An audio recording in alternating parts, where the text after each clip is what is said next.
So let's talk about Henry Cavill, whatever you want to call him. The man of the hour, the man of the month, the man of the year. People say Cavill.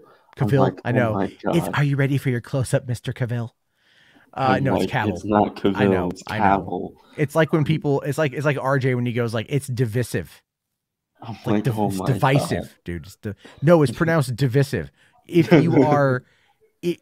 you are a pretentious piece of shit, you know, it's like being from the Northwest, and we have the Willamette, you know, we have the Willamette region, right? The river, and then you play a game like Dead Rising, and it takes place in, they go Willamette.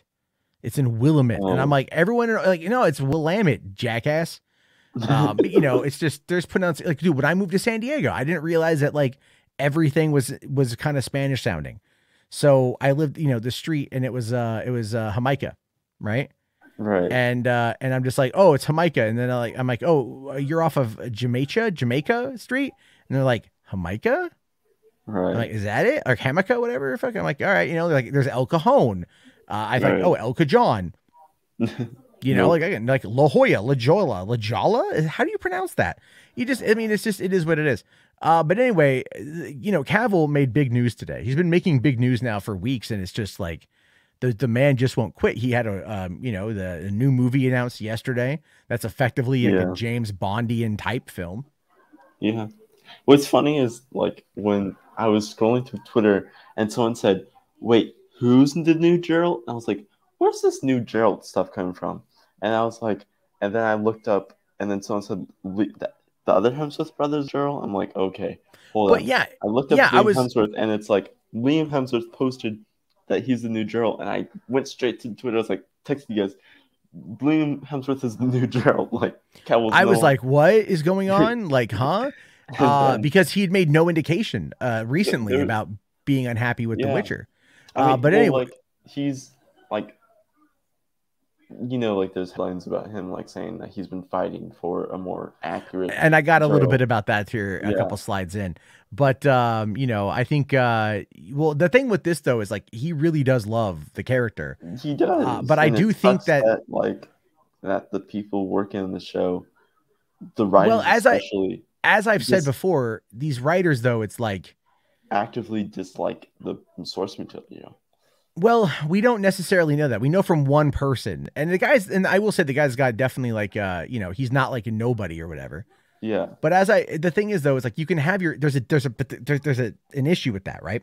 Right. Having someone who writes something from a fan service perspective is not going to always push the story forward. You're not always going to get the best takes. You're going to get takes. You're going to get scripts. I think with this one, I think they wanted eye candy with a sword. And that's what they thought Geralt was, that he's eye candy with a sword. No, he's way more complex than that. Complex, and that's what Cavill wanted. He wanted a complex. Yeah. Well, I got that information down here. But basically, what we found out today was Henry posted on his Insta saying here that my journey as Geralt of Rivia has been filled with both monsters and adventures, and alas, I will be laying down my medallion and swords for season 4. In my stead, the fantastic Mr. Liam Hemsworth will be taking up the mantle of the White Wolf. As with the greatest of literary characters, I pass the torch with reverence for the time spent embodying Geralt with an enthusiasm to see Liam's take on this most fascinating and nuanced of men. Liam, good sir, the character has such a wonderful depth to him. Enjoy diving in and seeing what you can find. And obviously, I mean, I think that's a bit of a dig at the people a little bit, because I mean Liam came back and he's like, you know, saying here, and he kind of looks like Geralt too. He has the look of Geralt. Mean, if hold on, you know what, let me because Sean O'Rourke posted something. Well, you'll find that, and I'll finish up with this. He says here, as a Witcher fan, I'm over the moon about the opportunity to play Geralt of Rivia.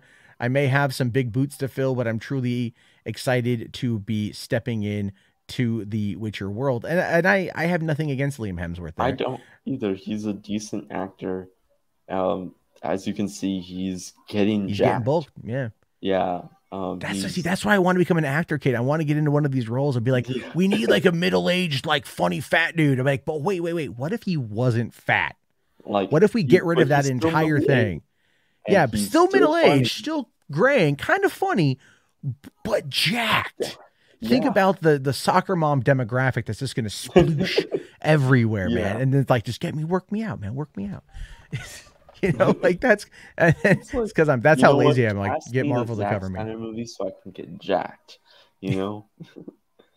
That might be a little bit on the different terminology of jacked, but yeah, yeah. I No, mean, I think Liam here looks good. He, with the yeah, white wig and everything else, he'll be able to do it. I And think he will. I get why Henry wanted to potentially move on here, because here I mean, is the he did uh see, like with this whole, you know, fighting with the writers and stuff. Most likely yeah. fighting with the writers and stuff. I think he saw this as an out. He was like, "Oh, Well, Superman's back," I think he was and initially only cast though for 3 seasons. I I think think so. contracted for, because Netflix generally tends to do 3 seasons and Yeah, then they'll renegotiate, which is why a lot of stuff doesn't get past the third season. They kind of end yeah, on that third one. But the thing with The Witcher is that it's very popular. It does very well for them. They have talked about doing 7 seasons of the show. The delays with COVID shutdown, the fact that the first season was at the end of 2019, the second season came out at the end of 2021. We're not even going to get the third season until middle of next year, even though there is a new show coming out this year that's like a prequel series. So there's like a lot with the Witcher world that they can play with, but the other side of that though is that it's the time to get there, and he is in his prime. Let's be fair, he is in his prime. Like I should say getting to the end of his prime, or middle way through, however you want to look at it, right? For doing all this stuff. But Bo DeMeo here did call out the show, saying that people actively disliked it. He says, in the fall of 2020, Marvel's head of streaming asked me to develop a take to revive a show. This would be X-Men 97. From there, I pitched it out, was hired. My LP was a first hire, and he brought along the amazing talent that followed. My general rule was you had to be a fan, no questions. I've been on a show, namely Witcher, where some of the writers were not or actively disliked the books and games, even actively mocking the source material. It's a recipe for disaster and bad morale. Fandom as a litmus test checks egos and makes all the long nights worth it. You have to respect the work before you're allowed to add to its legacy. Now, I do agree with that wholeheartedly. And I think the respecting the work is the key facet of it. I don't think you have to necessarily be a fan of something in order but to respect it. I think you have to respect the source material, and if you're actively disservicing and disrespecting it, then yeah, your product will not be well received by the source material's fans, Yeah. and the fans will see But that the you fans are. flooded for fucking Witcher, Yeah. right? It shot. Well, like, Here's there's some yeah. fans who, like, some fans who are fans of both the books and video games who are like, no, I don't like the show. Then there are some fans who are like kind of fans of the video games who are like, okay, I can get with this. And there's Yeah. some fans of the books who are like, okay, I like this. So I I mean, like the video game. I love the show. I haven't read the book though. But again, it's also yeah, these are different interpretations. And right. that's how we have to view a lot of people. Like, again, when you play a video game, like, oh, how hard would it be to just recreate what I'm looking at? You've already done it visually, just do it again in live action. It's like, it doesn't always work that way. There's like, very, to make this stuff look realistic and to get you involved, it takes time, it takes money, all these things that go into it. And certain things are going to be a part of that. Now, Anthony here does ask, where's Mindhunter season 3? That's more on, I think, David Fincher, to be fair. David Fincher got really busy. And I think that's a lot of it, though. There's been talks about Mindhunter season 3 coming back. I hope it does. Me Like, I too. really Me do. too. But I think, hold on here. Henry said, wasn't that the Mayo guy, the same guy who conveniently forgot that monsters and men hate each other? And for that awfully written but well-made Witcher anime. I liked the Witcher anime. Nightmare of the Wolf I thought was really good. I enjoyed it. I really enjoyed it. Like, he's written for shows like the originals, which was I think was either, I can't remember, it was a prequel or sequel to Vampire Diaries. I think it's a prequel. Yeah. But he's a writer for that, and like for like the first couple seasons, and then he transitioned to more smaller scale type things. I think that the thing is with these shows is it's very difficult. The way, looking at The Witcher specifically, the first book is very hard to adapt, right? Oh Because yeah. a lot of it is like, again, you're following, oh God, Geralt, and then you're following the one girl whose name I forget right now for some reason. Jennifer? Yennefer, Is it? thank you. Yeah. Yennefer, then there's series story. You had three individual stories taking place at three individual times. Times, not like at the same time, at three different times in the show, first season, and they went through it and they had to adapt it. Now, Henry here, there's a couple little snippets here. This was sent to me by Donovan. It says here, in an interview with the Hollywood Reporter, showrunner Lauren Hisrich revealed that Henry Cavill, who plays Geralt, pushed for The Witcher to have more dialogue so the character would appear more like his novel counterpart, saying a lot of the notes he was sending to me were about Geralt's dialogue. Could he, first of all, say more? She then reflected how season 1 portrayed The Witcher. Everyone came out of season 1 laughing and loving Geralt's fuming, but Henry was saying that when you read the books, you spend a lot of time in Geralt's head. How can we put that on the page? See, that is, again, the internal monologue that you get from books is so difficult to replicate. I And think the best way to do it is how the Batman did it. Just having show it be through like a journal or something like a that, journal just or a like voiceover. some sort of thing like that where it's like it's a recounting of events that happened. That could have been okay. That could have been okay. I mean, but that's always kind of like, but that's also kind of cliche, to be fair. It is, but like the way that it did it in the Batman is like you don't really focus on Bruce when he's recounting those things. You're focusing on the other things that he's talking about. He's talking about the citizens of Gotham, and he's talking about the crime in Gotham, and then he's talking about the GCPD and how they help, kind of like exude that fear of the Batman. So, with Geralt, the way in some things in his internal monologue and how he focuses on himself is that you can kind of like focus on the not the POV of Geralt, but the POV of the person he's interacting with. And he does have a quote here where he says that the toughest part for me was finding that balance between the showrunner's vision and my love for the books, and trying to bring that Geralt to the showrunner's vision. It's about treading a fine line there. It's the showrunner's story, so it's an adaptation. The tricky bit for me was finding Geralt from the book's place within that and being able to serve both as much as I could. And it's very hard to do because I do think that the showrunners wanted to adapt the books, but maybe also the video game, because that's what's more popular, arguably. And then Henry also loves the books, loves the character, but probably also we know he loves the games. So there's that performance of Geralt. He very much, if you watch the show, he's playing Geralt from the games. He's not doing Geralt. Like, that performance is Geralt from the games, complete with the grunting and the fuck. Like, it was just like, he looked identical to Geralt in the games, and he was so that character, because that's his primary experience, I believe, with the character. And that's what he's adapting. Another thing is I'm doing the work that I need to do as an actor and as a fan of the source material. And, he's probably not seen it with the stories he's given. And then, of course, as I think someone mentioned earlier today, that he most likely mid-season 1 was trying to, input stories from the games and the books into at least be like the lore master on set, and be like, here's what happens, Amen. Yeah. No, I know.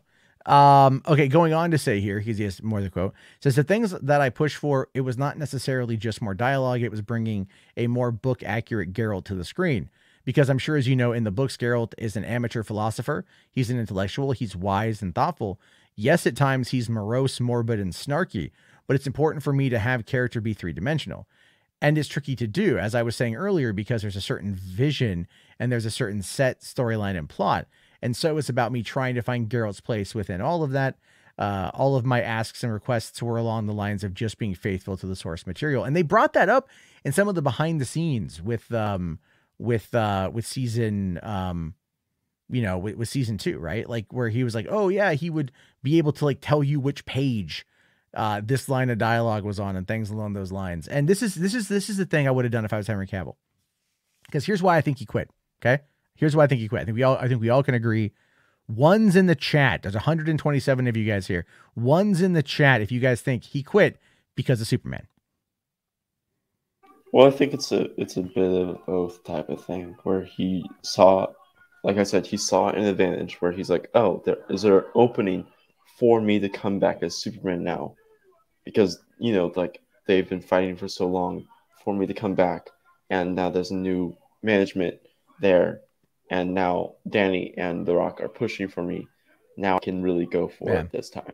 Well, we also, I think he kind of talked about that with the Josh Horowitz interview. Yeah. Where he was like, I was doing The Witcher because they just wrapped up in August, right? Yeah. Or they just wrapped up in September for season 3. June, you know. No, they just wrapped in September. Oh, September. They were September filming that. Yeah. And so he had to sneak away and they had to go do it and everything else. And then from there, they were figuring out what they could do, I believe, with the new deal. Because, so we know he's back and we know all this stuff. And I think with him, I think he took on the role of The Witcher, thinking at the time that's probably what he could only get at the time. But then because look, The Man from U.N.C.L.E. kind of famously bombed, good movie, but did not move the needle at all for his career. And like Sherlock and Enola Holmes. I can't wait to watch a sequel this week. Yeah, I can't wait to watch that one.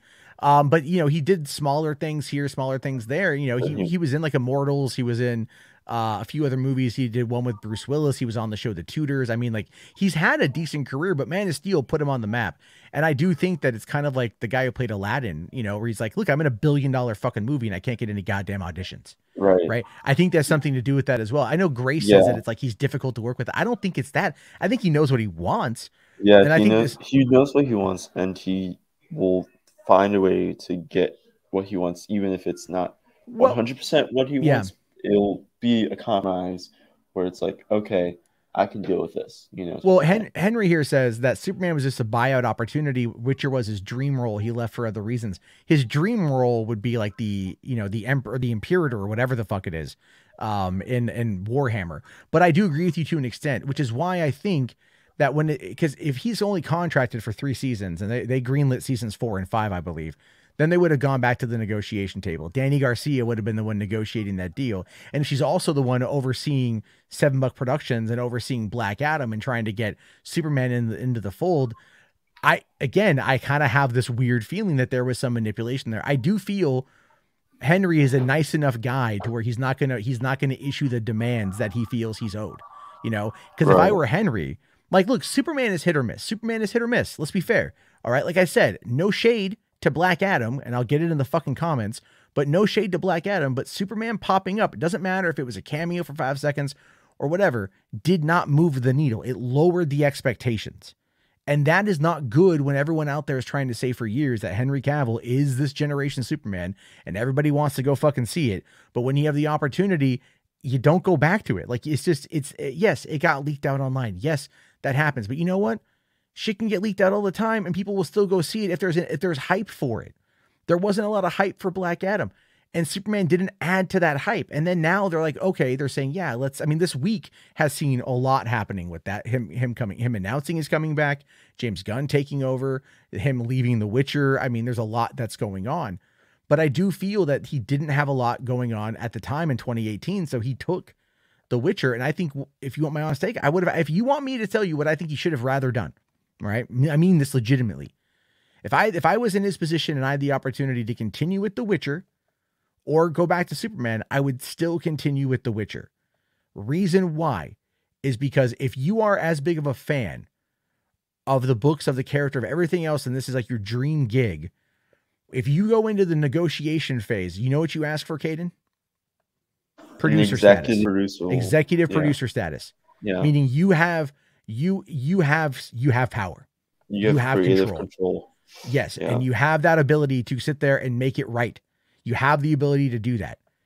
I think that's what I would have done. And that would have been something better for him to flex his producer muscles, to flex his creativity, to showcase that if he wants to get into a project that is a very, very, very popular genre-based project, that he has the wherewithal to come on in, to know exactly what the fans want, to develop those bona fides, to show them to people. I think it's a better career move to stick with that show that's wildly popular and more popular probably than fucking your Superman. All right. And again, people go, oh, Matt, you're wrong. Dude, we got how many millions of people checked out The Witcher? All right. Fucking Man of Steel still couldn't fucking pull in more than 668 worldwide. You know, it's been 5 years. People have moved on. I want it. I'm glad he's back. I want to see more. I'm hoping Man of Steel 2 with Chris McQuarrie. I'm hoping for that. That'd be fantastic. Okay. But let's at least be real about the business side of things, about the career angle here. I think this is this was Danny Garcia and The Rock saying, we're going to get you back. We're going to renegotiate a good deal. We'll get you what you want. You'll be able to have your say where you want it, whether it's director approval or script approval or things like that, because it benefits them. It does. It benefits them more than it benefits him in the long run. In the long run, it benefits them. They make more money. They assert more control. And they are power. Also now like the people that brought back Cavill Superman. Like they have that title now. They have the title. Exactly. Yeah. They have the title. Oh my God, it's The Rock that Rock and Danny Garcia brought back Cavill for Superman. It's like, oh my God. Like they have that praise now. So it's like, it's either have that praise or have the praise of you guys fixed The Witcher. It's like which one's more like will be more appealing to people. I think Witcher would have a long. I think he could do a couple more seasons of The Witcher, and then campaign, CD Projekt Red, and Netflix to go. Hey, let's do The Wild Hunt, because at the end of the day, that's what he wants. He's played that game multiple times. If he had the opportunity to come back and adapt The Wild Hunt, I think he would do it. But he might also come back to it when he's a little bit older, because Geralt is an older character. You know, Geralt is a bit older and whatnot. And I do think, and I do agree that we'll probably get a Warhammer film out of him in the next 10 years. I think Games Workshop has been talking to him about it. And again, he might be talking to Danny Garcia and saying, listen, I'll do this for you guys. I'll come back to Superman if you guys can help me get Warhammer off the ground. You know, like, but I have control over it. I think that's kind of the whole thing. But again, my take on it, and you guys can agree to disagree. Because he did say that Josh Horowitz, interview that he does want to get into producing soon, you know. Yeah, so. And I think that's what he should have aimed for with The Witcher. Now it's entirely possible that they went for that. Because the same with Liam Neeson. Could you imagine Liam Neeson as Geralt? That'd be pretty funny. I will find you and I will kill you. No, I didn't miss your super chat. I said it. I said amen for Riley Reed's butthole. He did. That was his free super chat for the month. He's like, can I get an amen for Riley Reed's butthole? Or he said beehole. You know. So, oh God. And then I brought it up, but I said amen. Lord knows I've seen that enough times. But anyway, you know, Ralph Stibble Tits here says no one wants a Warhammer film besides Command Unit. It's going to be bigger flop than Warcraft. I mean, like outside of the United States, probably not. It's massive and it's massive overseas. Warhammer would probably have to be a series before it became a movie. If you want my honest opinion, I think I mean, if it might have been an Amazon series, but now it might be an HBO Max series, honestly. Well, if they're able to, yeah. I mean, you know, I'm sure he's going to want to come on in. He's going to want to come in and do something, do anything that he can to probably, you know, like get something going to become a producer. But I really feel, and I've said this before, that his representation is lacking him. I do. I think they're failing him on many ways. I think they dangled Superman over his head for fucking years. I do. And they got it done. It took a long time, but it was also a perfect storm. If AT&T had decided that, let's say the pandemic never happened. The pandemic never happened. We probably wouldn't have gotten the Snyder Cut. No. Right? Like, the thing is, like, with the pandemic, we would not have gotten the Suicide Squad, James Gunn's The Suicide Squad either, you know? No, that was still in the works. He had signed on in 2018. Oh, canceled before the pandemic? Yeah, no. He Suicide Squad. He signed on to do it in 2018. Right. It ended up getting delayed to 2021, I believe. But yeah. I mean, this. the pandemic literally folded like so many years into one. So I know it felt like, yeah. I mean, Wonder Woman got delayed multiple times before it even came out, and they got delayed before the pandemic. So, there's a lot with that. Like, I mean, with the pandemic out of the way, I think honestly, we would have Justice League Dark stuff. We would like J.J. Abrams stuff. We would have it. We would have at least like promotion for the Green Lantern series. Like the pandemic stalled a lot of stuff for DC, and also pushed out a lot of stuff for DC as well. Oh no, yeah, everything changed. Everything changed, and so if it hadn't happened, we would not have had to wait 2 years for the second season of Witcher. They'd already be on season 4, perhaps filming season 5 at this point in time. There'd be other things that would have happened. The AT&T probably wouldn't have sold I would Warner not Brothers. be surprised if by this time we would have like found out who they recast Superman as. They probably would have recast him. I mean, it's just and I'm not like attacking Henry or not. I like Henry quite a bit. I'm just saying I'm critical about what I feel the business side of things are. And looking at it, you're like, okay, I mean, there's elements here where you're like, he clearly wanted to do this gig. I have a feeling that that he'll come back to it one day. I really do. I have a feeling he'll come back to it here. But like, it's H. Bart's messaged me earlier today, and after this happened, he's like, I really hope they explain recasting in the show. And I'm like, they're not going to explain recasting in the show. Yeah, no. That's not how this stuff works. It's like, unless they end up saying 4 and 5 is like the last 2 seasons, and also it's a prequel, like a time jump. Yeah.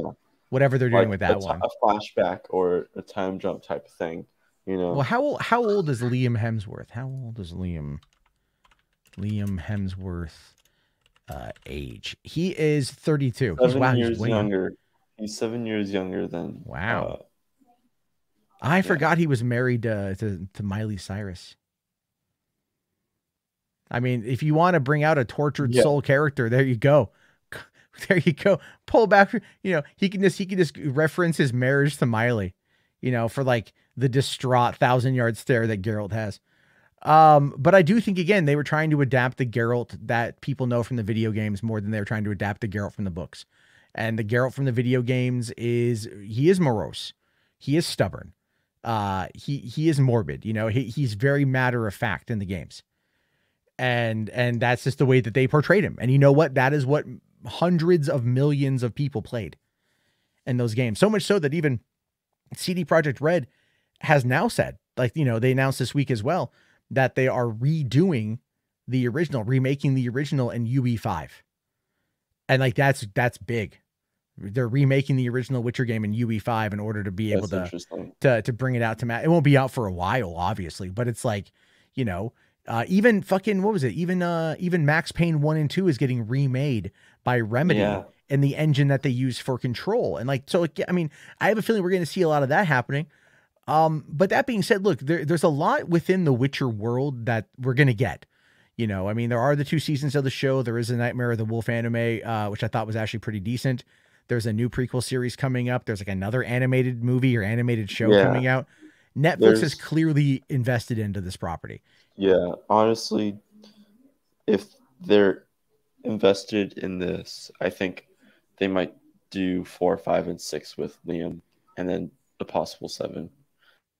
Yeah, but if there's even a hint of a Wild Hunt movie, Henry's going to be like, knock, knock, knock, bitch, let me in. Yeah. But a lot of people are going to be okay with that, and there's the question is now with Cavill's, schedule free. Well, not free in early next year, but free mid to late next year. I think definitely they'll fast track this now and try to at least start shooting mid next year to get this out 2025. Oh, you think for Man of Steel 2 or whatever? Yeah. Yeah. Oh yeah, no, I definitely think that it's I definitely think that the whole thing it's not a 2024 thing, because that's too early. Like any movie that's a comic book movie, that's like big spectacle, like a Superman movie, will not, if they're going to start, like, they're clearly not going to start now. or not start early next year. But even if it was, it would still not be out by like late 2024, early 2025, either way. So like, and if they start mid next year, then it'll be a mid 2020 summer 2025 thing. Which Yeah. we'll see. I could see them, yeah, fast tracking it. Like they probably, and the question that becomes, is James Gunn going to direct? Yeah. I mean, it's entirely a possibility that he I could direct think it. It's entirely a possibility. As the whole Emmerich that story of Emmerich trying to whisper in Safran's ear, James Gunn's Superman, it's like, get him to do Superman type of thing. And then Gunn and Safran's like, no, Gunn knows his place, that he won't direct a big spectacle like character like Superman. Well, I think, here's the thing with that is I feel like they maybe won't announce that right now, but after either Guardians, the special, or the movie comes out, they might, because at that point, James Gunn's going to have so much positive press coming his way that people are going to be like excited for him to direct another movie. Oh, what's he going to do next? Now that he's running DC, and it's going to be like, oh yeah, I'm doing Superman. And they're going to be like, what? Right. And then Grace's head's going to explode. And, like, I mean, looking at when it comes out in May next year. So around June, June and July is a perfect time to start production on this movie. So definitely. Well, because Gunn's also going to remember, they start filming Peacemaker season 2. And summer of next year. Summer of next year? Really? Is it summer? I thought it was like January. He said summer. Fuck. That'll be discussion topics right there. Fuck. And which he's writing and directing all of those episodes. Yeah. So. Yeah, I know. But fuck. I don't want to wait. I fucking, goddamn it. I love Peacemaker. Son of a bitch. We'll have to wait. It's gonna be early 2024 for that. It's gonna be, It's not gonna happen for a while. I mean, Henry still has the Argyle sequels. He's got that new Fleming movie, the Ungentlemanly Warfare stuff. We talked about that yesterday. That's what I was saying, was that like the Guy Ritchie movie he was just cast in on Friday, that was just announced. It said that it was going to start production in January, and those movies tend to take like 2-3 months of production. Yeah. At max 4.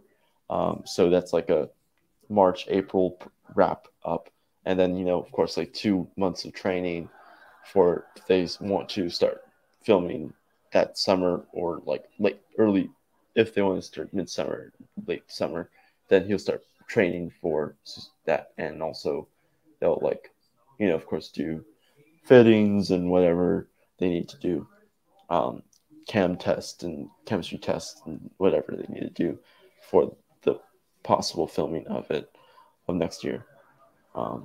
So yeah, with any luck, we'll get more information on that soon. But in the meantime, Cavill's Cavill, man. So I'm bummed about The Witcher more than anything else, to be fair. When I saw that, I was like, wait, what? Yeah, I was like, whoa, that's big. That's new. I was saying that. I was like, I wasn't going to watch The Witcher in the first place, but now I'm for sure not going to watch The Witcher. You should watch it.